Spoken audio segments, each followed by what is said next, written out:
இப்போ இப்போ தைரியமாக சொல்லுங்க, என்னை யார் எப்படி பார்த்தாலும் கவலை இல்லை. ஆனால் அப்பா என்னை மேன்மையாக பார்க்குறாரு. அவர் எனக்கு மேன்மையான ஆசீர்வாதத்தை கொடுக்க போகிறார்.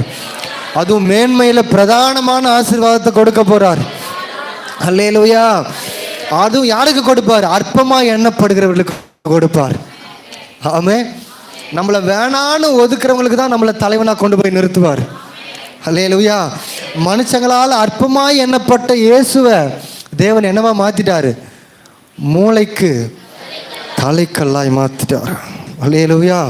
அப்படி விசுவாசமாக கண்களை மூடி எழுந்து நிற்கலாம். எல்லாரும் கண்களை மூடி எழுந்து நின்று அவரை பார்த்து சொல்ல போகிறோம். நம்முடைய அற்பமான வாழ்க்கை என்னவா மாறும்? ஆச்சரியமாய் மாறும். ஆமென். நீங்கள் எத்தனை பேர் நம்புறீங்க? என்னவா மாறும்?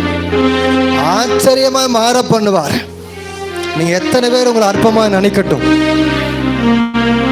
ஒருவேளை உங்களுக்குள்ள இருக்கிற ஆசீர்வாத குறைவை பார்த்து, நன்மை குறைவை பார்த்து, ஆசீர்வாத தடையை பார்த்து, இத்தனை வருஷம் இவங்க சபைக்கு போயிட்டு தான் இருக்கிறாங்க, ஆனாலும் இவங்க ஆசீர்வாதத்தை பெற முடியலையேன்னு உங்களை ஒருவேளை அற்பமாக பார்த்துக்கிட்டே இருக்கலாம். ஆமென்.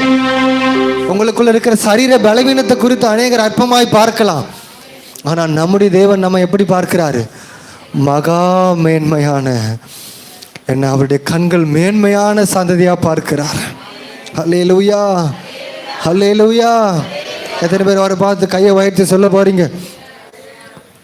அவன் நம்மை அவரை அப்படி பார்க்கிறார்.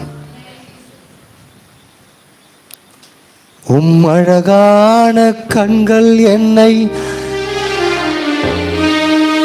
முடிந்ததென்று நினைத்த நான் உயிர் வாழ்கின்றேன். அழகான முடிந்ததென்று உயிர் வாழ்கின்றேன். யாரும் அறியாத என்னை நன்றாய் அறிந்து தேடி வந்த நல்ல நேசரே, யாரும் அறியாத என்னை நன்றாய் அறிந்து தேடி வந்த அழகான கண்கள் என்னை முடிந்ததென்று உயிர் வாழ்கின்றேன்.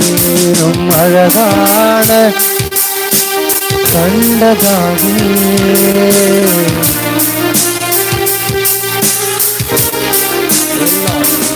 எல்லாரும் கண்களை மூடினவர்கள் அவரை பார்த்து சொல்லுங்க, என் வாழ்க்கையை கர்த்தர் மாற பண்ணுவார். இந்த வருஷத்தின் முடிவை சம்பூர்ணமாய் மாற பண்ணுவார்.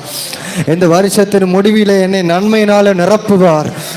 ஆமா, ஆசீர்வாதத்தினால நிரப்புவார். இன்றைக்கு கர்த்தர் என்ன நிரப்பி தான் அனுப்ப போறார். ஆமா, விசுவாசிக்கிறவங்க ஒவ்வொருவரையும் கர்த்தர் தம்முடைய வல்லமையினாலும் அவருடைய ஆசீர்வாதத்தின் வல்லமையினாலும் இன்றைக்கு விசுவாசிக்கிற ஒவ்வொருவரையும் கர்த்தர் நிரப்பி அனுப்ப போறார். இன்னும் ஒரு சில நிமிடங்கள் நாம இருந்து கடந்து போக போறோம். இந்த ஒரு சில நிமிஷத்துல கர்த்தர் உங்க பாத்திரத்தை நன்மையினால நிரப்பி, வல்லமையில நிரப்பி, ஆமா, சில தடைகள் இருக்கு, அந்த தடைகள் எல்லாம் கர்த்தரை உடைத்து அநேக ஆசீர்வாத குறைவுகளை உங்களை விட்டு நீக்கி,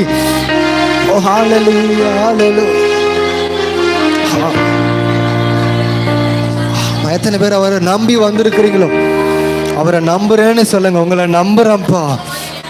என் முடிவை எப்படி மாற பண்ணுவீங்க? சம்பூர்ணமாய் மாற பண்ணுவீர். இந்த வருஷத்தின் முடிவு என் வாழ்க்கையில சம்பூர்ணமாய் மாறும்.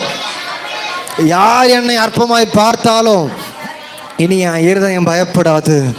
இனி நான் பலவீனப்பட மாட்டேன். இனி நான் சோர்ந்து போக மாட்டேன். பாருங்க, அற்பமாய் எண்ணப்பட்ட அன்னாள், தன்னோடு கூட இருந்த சகோதரியால் அற்பமாய் எண்ணப்பட்ட அன்னாள் தேவ வாக்குத்தத்தத்தை பெற்ற உடனே அவங்களுக்குள்ள ஒரு பெரிய தைரியம் வந்துடுச்சு. அது வரைக்கும் அழுது அழுது அழுது அழுது இருதயத்தை தேவனிடத்துல ஊற்றி ஊற்றி ஜபிச்சாங்க. வாக்குத்தத்தம் அவர்களுக்கு நேராய் வந்த உடனே ஒரு பெரிய தைரியம் வந்துடுச்சு. என் வாழ்க்கை நிச்சயம் ஆச்சரியமாய் மாறும். எந்த மனுஷன் என்னை அற்பமாய் பார்க்கிறானோ, எந்த சகோதரி என்னை அற்பமாய் பார்க்கிறானோ, அவனுடைய கண்களுக்கு முன்பாக தேவன் என் தலையை உயர்த்துவார். நான் இந்த முறை மேன்மை அடைவேன். என் வாழ்க்கை ஒரு ஆச்சரியமான வாழ்க்கையாய் மாறும்.